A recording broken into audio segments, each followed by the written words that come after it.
I'm here at the site of Camp Sumter Military Prison, just outside the village of Andersonville. This was one of the largest prisoner of war camps during the Civil War. During the 14 months the prison existed, more than 45,000 Union soldiers were confined here. Of these, almost 13,000 died from disease, poor sanitation, malnutrition, and exposure to the hot sun and cold.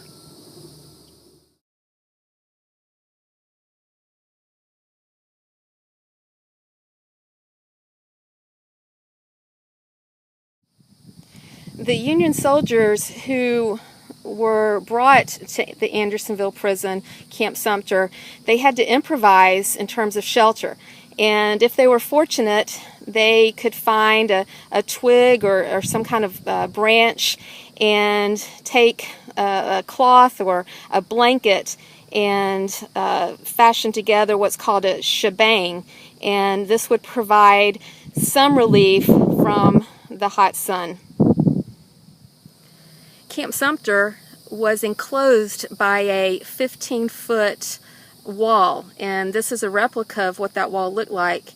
And every 30 yards or so you had these guard towers, and the guard towers were manned by young boys and older men, because the men who were in their teens, 20s, and 30s were fighting for the Confederates.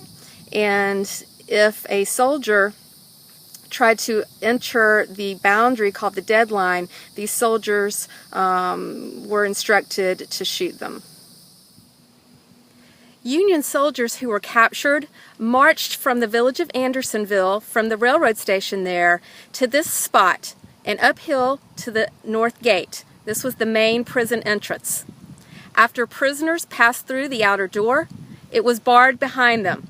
Then the inner gate was swung open. New arrivals, nicknamed Fresh Fish, had no idea what awaited them.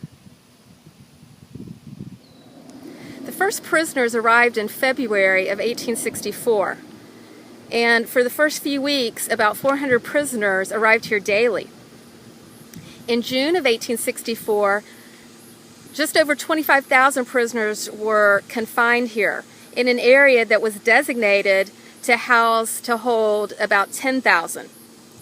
The largest number of prisoners held at one time was 32,000 in August of 1864.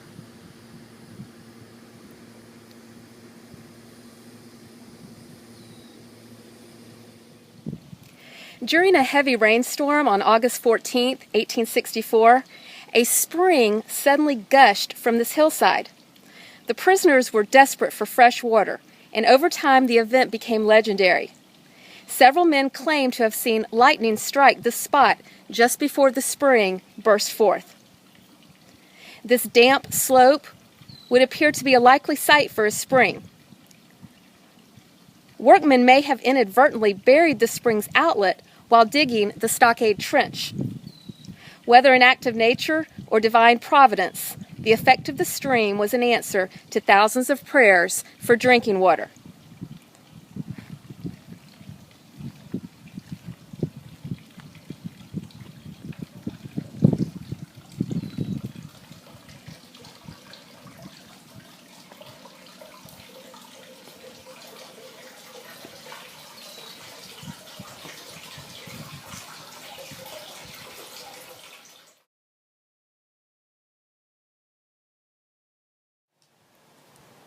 In 1865, Clara Barton, founder of the American Red Cross, joined former prisoner Dorrance Atwater, and their task was to identify and mark the graves of the Union soldiers who died at Andersonville.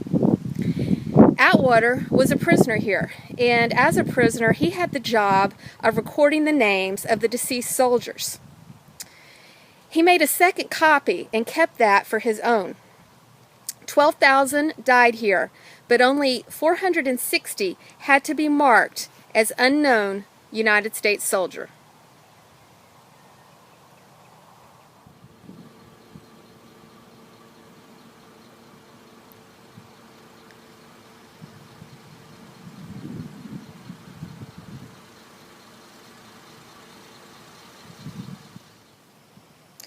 The gravestones that are side by side in close proximity mark the graves of soldiers who died here at Camp Sumter, again also known as Andersonville.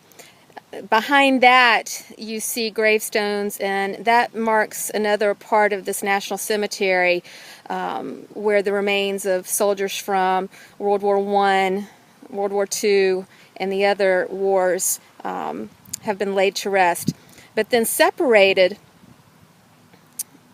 from those, you have these 6 tombstones.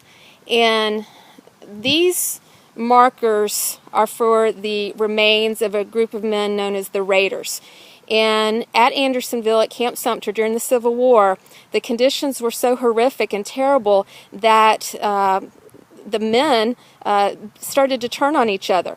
And a group of Union soldiers called the Raiders, basically think of them as thieves, and basically they ran a gang of torture inside the prison.